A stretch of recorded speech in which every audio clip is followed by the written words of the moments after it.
the Wisdom Superpower, how experience changes the way you think, react, and respond in midlife.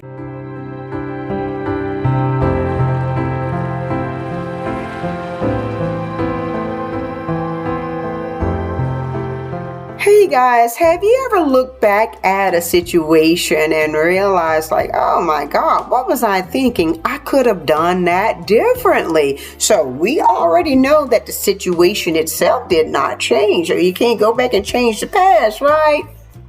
But you have. And you were like, what? Let me explain to you what this is, the Wisdom Superpower, right? You may now recognize patterns that once confused you. You may pause before reacting. You may understand that every invitation is not an opportunity. Every disagreement does not deserve a response, and every relationship is not worth preserving. Here's your central question, the entire question for this presentation. Does getting older automatically make you wiser? Right? Or does wisdom depend on what you actually experience in life? That's what I want you to think about, right? Because what I do know, here's your central message. Experience gives us the materials for wisdom. It gives us the material for wisdom. Is how we use that, right? Makes the difference. It's the reflection, the humility, the emotional regulation, and openness that transforms experience into wisdom. That's what I want you guys to understand. Now, I'm going to today present 12 aspects about superpower of wisdom and how it may be reflected in your life. And you may be, when I put these out here, you may think, oh my God, she's absolutely right. Or, oh, maybe I need to start to focus more on that. I didn't even really pay attention to that. And that's what this series is all about. Because here's the deal, guys. What the Superpower Effect is all about is explaining to you guys all the things that happens physically, mentally, and emotionally or socially that could have a huge bearing on your physical health, your mental health, and your well-being. So that's why I do these videos. I hope you find them entertaining. If you want to add anything to my videos, please share put in the comment section, and let's just roll with the first one, right? The first one on my list is that intelligence and wisdom are not the same. And you may be wondering, some of you may be wondering, I thought they were one and the same. No, they're different. Let me give you the differences here. Intelligence may involve learning information, solving problems, reasoning, remembering, processing information, and applying knowledge. Okay, so that's what intelligence is all. It could involve. It does not necessarily mean that you apply all of that to wisdom. Here's the difference with wisdom. Wisdom may involve recognizing complexity, such as, intelligence, right? Understanding different perspectives, right? Accepting uncertainty, considering long-term consequences, balancing your needs with those of others, regulating emotion, knowing when your knowledge is incomplete, and applying experience with compassion and judgment. So all of that entails actually pulling over some of the markers for intelligence, but also deeper analytics to see what makes most sense, because you're also applying your experiences to it as well. A person can be highly intelligent but repeatedly make unwise decisions, and that's one of the reasons why there is a difference between the two. Key point to this one is that intelligence may help you solve a problem. It really may help you. But wisdom helps you to determine which problem deserves to be solved. Key, not all problems deserve to be solved. That's what I'm telling you. So you may be spending your time on something that has no value to you or no value to the situation at all. And so those are the things that I definitely want you to look at. The second marker is that some cognitive abilities change differently than others. And we definitely want to try to make sure, to look at all of that. We got fluid abilities, the crystallized abilities, right? Midlife reality and avoidant deficit language. So let's talk about the fluid ability. Those are the ones that changes that could be influenced by a lot of other things, right? It helps us to manage unfamiliar information such as processing speeds, rapid problem solving, working with new information, and quickly shifting between tasks. Kind of like what you're doing when you're driving, you're driving and you see something strange, come on, let me shift over here, because especially like, you're driving down the street and you see an emergency vehicle, then there's certain things you have to do if you see that emergency vehicle, right? So that type of stuff. When you talk about crystallized ability, these things that are fixed, right? Well, it could expand, right? But the word apple will forever remain apple in the English dictionary, right? So these develop through accumulated learning, right? Your vocabulary, general knowledge, professional experience, cultural understanding, and lessons acquired through experience, right? These abilities may become crystallized. We know how to act certain ways when we meet certain cultures or professions, like if we're going to on a major job interview, it's probably not wise to go dress the way I am right now if you want that job, right? Maybe you can get away with it, but most of the time, there are certain things we know exactly what we should and should not be doing, right? So the midlife reality, some of these things you probably have noticed you've changed over time, right? Especially when you right out of high school, you're thinking, how you think about things are quite different now than they were back in the day. You may have already retired. Nowadays, you may have already retired or planning to retire, where you were back in 19 years old. You were looking at your career, wondering if you had made the right decision, probably, right? Getting ready to go into that career and things of that nature. So here's one thing I will know. I'm going to read this out to you. In 2026, analysis using the newest adult intelligence scale found that verbal or crystallized abilities were maintained considerably later than several performance-based abilities. So those are some of the things that you acquire longer, more so in life than some of the other things, right? So your processing speeds tend to decline, like your reaction speed to things, right? So you may have started to notice a little decline in certain things. Just kind of look at it in this regard. This is why, just think about your favorite sport. You generally see a lot of 20-year-olds out there, right? Even though you may be able to still, that may have been a sport that you used to participate in, and you may still be in the best of shape to participate in it, but your abilities have slowed some. But up here, your intelligence is, you're not telling your vocabulary, that has actually increased with time, right? But I want you guys to understand that slower does not automatically mean less capable. Okay? An experienced person may take longer to process something, but bring more context and better judgment to the decision, is what I want you guys to understand. So speed does not equal or detract from quality, is what I want you guys to understand. And so here's a key point for the midlife brain. May not always be the fastest brain in the room, but it may have one of the richest databases. I'm going to speed these up a little bit. We got so many to go over. Number 3 is experience strengthens pattern recognition, right? So like warning signs, manipulation, financial risk, things of that nature. We kind of been around, we've seen a lot, and we like, man, that seems like a risky adventure. I'm not going to go down that road. The benefit here is that quicker recognition, it can help you to avoid potential problems, is what you're looking for, right? The key point is experience can help you recognize patterns, but wisdom requires checking whether the pattern truly applies. Here's the 4th one. Difficult experiences do not automatically create wisdom.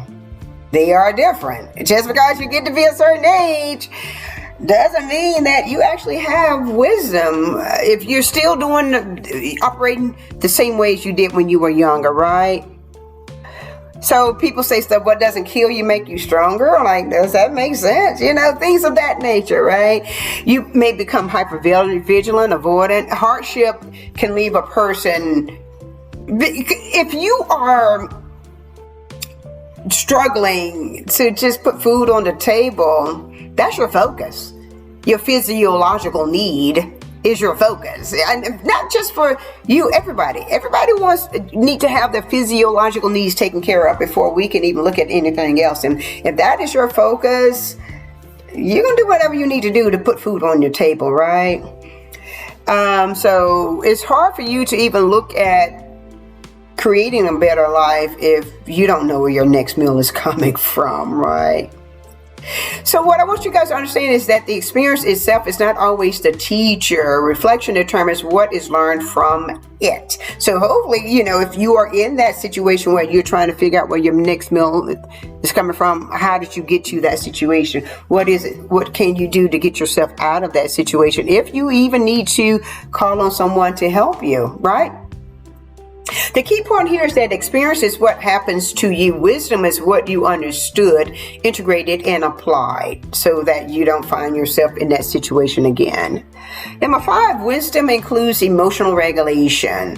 When you start to regulate your emotions, you know that you're getting somewhere in life. Things that used to upset you no longer do, right? Think about that, like, oh, whatever, I got some things in my life that used to upset me now. I'm like, okay, I don't really care. I need to take care of me. And the funny thing about I'm doing these videos, even though I've done all this, studying psychology, got a PhD in psychology, I still learn stuff from my own videos. When I craft them, I'm like, oh, yeah, it's kind of reinforcing at times. And so even, I'm presenting these videos, I'm still learning and, like, okay, where can I improve in my life? Because you should always be looking to do that. You should always be looking to see where you can improve in life, right?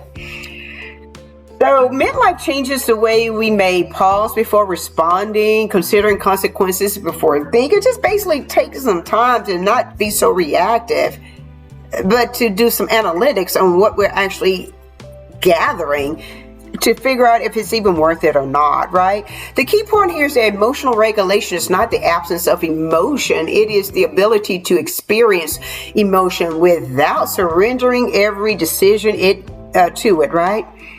Number 6 is wisdom changes what deserves your attention. It really does. So again, too, if it's something that is not even your ballpark, do you really even need to add any information to it, right? You have to think about that kind of stuff. Peace may be more valuable than being declared right. Okay? Do you want peace or do you want to win that argument? Is what I'm saying. The key point to this one is that wisdom is partially the ability to distinguish what matters from what merely demands attention. Some things don't even demand your attention. Like, I am not going to waste this argument with you because I'm protecting my peace right now. Just like the dog now, he's protecting his peace. I don't know if y'all can hear him snort. He's snoring like crazy. And so after I finish recording this video, I got one more after that, I'm going to take him for a walk. He'll, even though he's sleeping, if he hear that harness come out, the closet, he going, oh, I'm ready to go. He love to go walking, boy.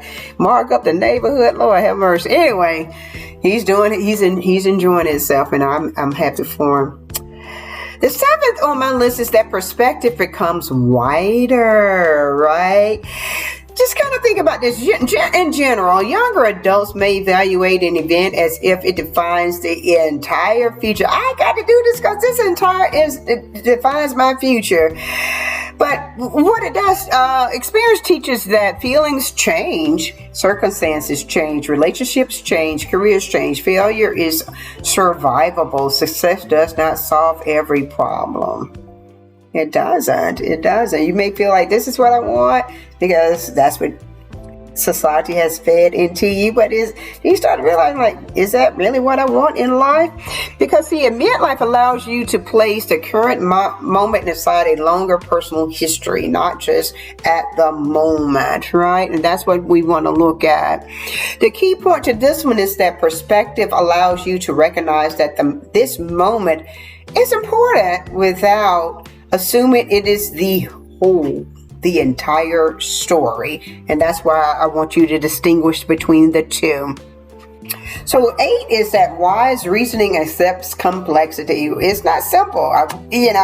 I'm pretty sure you wish it was simple, and it's not. It's a myriad of things that goes on to making those decisions that are right for you and wrong for you. I'm not going to go into what an immature thinker does and what wisdom, a wise person recognizes that good people can make harmful choices. We do know that. As a decision can be necessary and still painful. I remember, it's been almost 2 years. My girl is up here, my kitty, my superstar, because she was a kitty model, and she was almost 16 years old. She developed some kidney issues, and it became it got really bad. And the doctor we're going to keep her here. We don't know if she's going to survive through the night, though. So we made a decision. I didn't want to see her in pain anymore. She was such a wonderful cat. So that was a hard decision to make, but I'm pretty sure it was the right one because, again, too, she wasn't going to survive much longer. And to have her to rest in peace, right? So it was a necessary decision, and it was painful. Like I say, September 5th will never be the same for us, right? But it was the right decision to make for her. But anyway, that's, wise question of what, those types of things, like those are some of the things that you have to make in life. It may be a painful, hard decision, but if you know it's the right decision to make, then that's the one you should make. The key point to this one is that wisdom does not always produce certainty. Sometimes it gives us the ability to function responsibly without certainty. So, Here's number 9. Wisdom requires intellectual humility.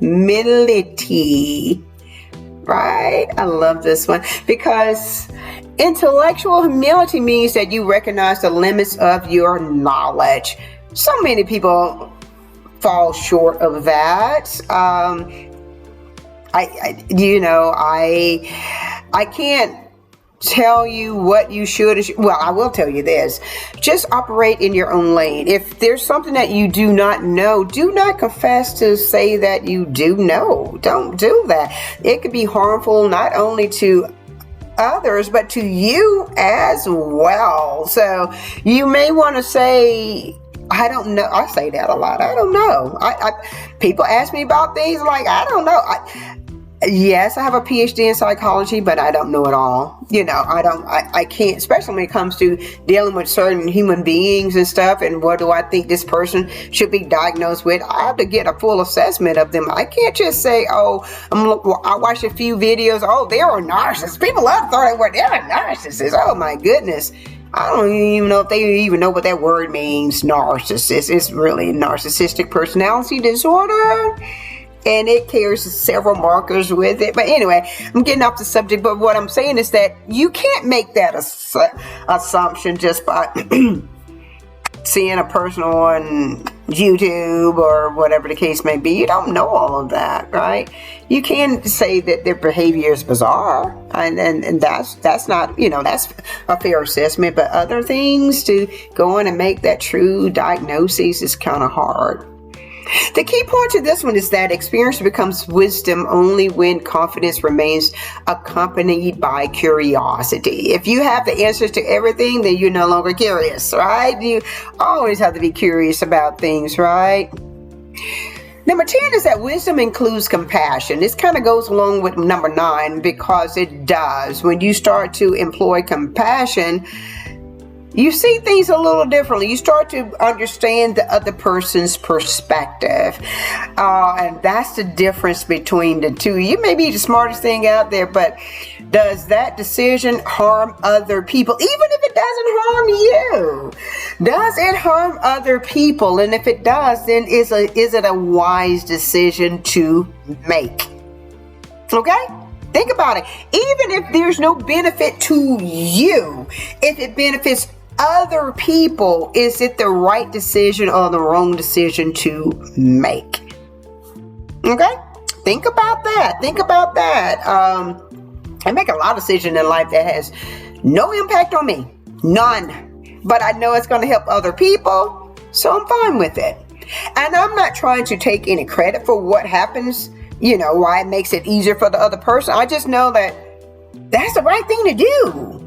It's just, you're not looking for any kind of special favors when you do the right thing. You do the right thing because you're expressing compassion.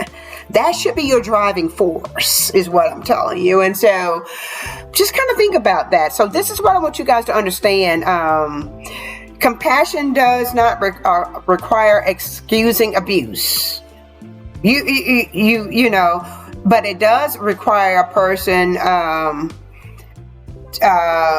to kind of show some kind of empathy, right? Understanding empathy and stuff. So the key point to this one is that wisdom allows understanding without requiring self-abandonment. You don't have to abandon yourself to be compassionate to others. Now, one of the things I hear when I'm talking to other people, they'll say, I don't give people that are begging on the streets any money. I mean, it's your decision, what your hard-earned money. I can't tell you what not to do. But then they have a caveat to it, because they're going to go out and buy drugs or buy alcohol. First of all, you don't even know that. And secondly, if you don't want to give them money, you don't necessarily have to. But the other thing is too, though, don't try to dissuade other people from giving money based on the assumption that you have, right? You have to look at it in this regard. If you see someone homeless and you give them some money or give them food, you're done with that. What they do with that money or the food or whatever is no consequence to you. It should be have no bearing on whether or not you want to help or not. That's kind of what I'm saying. 11 is that wisdom improves decision making by expanding the question. An impulsive question could be, what feels good right now? How can I make this discomfort stop? How can I prove that I am right? That's your impulse. But a wiser question would be, what will this decision mean next week, next year, or 5 years from now? I did a video about that. I'm going to tag that one in here. Does this choice align with my values? Who else will be affected by this decision that I make? Right? So those are some of the things that you should think about when you're making these decisions, right? The key point to this one is that wisdom superpower often appears as a pause, not a dramatic action, right?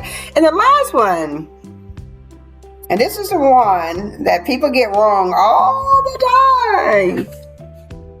Age is not synonymous with wisdom. Age does not guarantee wisdom. It does not. There's a lot of older people out here still operating with a younger mind, a younger mentality. Some people repeat the same patterns for decades. Years lived and lessons learned are not the same. Wisdom can be interrupted by pride, defensiveness, unprocessed trauma, confirmation bias, refusal to accept responsibility, isolation from different perspectives, believing change is no longer a necessary. And so research doesn't support any of that. I can do a lecture on all these things right here, confirmation bias and all that, right? So that's why at times we see people that have gained a considerable number of years, but still not wise. Still do not see the errors of their ways. Still harboring unfounded truths. Right? So getting older, the key point is getting older is automatic. Well, if you're blessed to do so. But becoming wiser is intentional. You have to be aware of it to become older, right? And so what I want you guys to understand is wisdom is not about having all the answers. It is recognizing patterns without becoming rigid, right? It is learning from the past without becoming trapped inside it.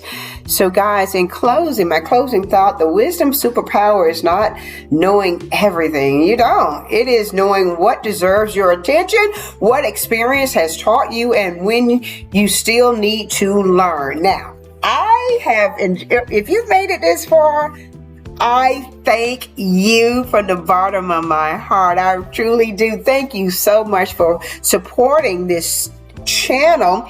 And if you want to see more videos like this, I would love for you to click like and subscribe. Once you do that, you'll get notification from all the other videos I will release later on, right? Guys, type power up if you're feeling this message. And as always, guys, when we close out the Iris Effect, we always say that we are aging boldly. You guys have a good one.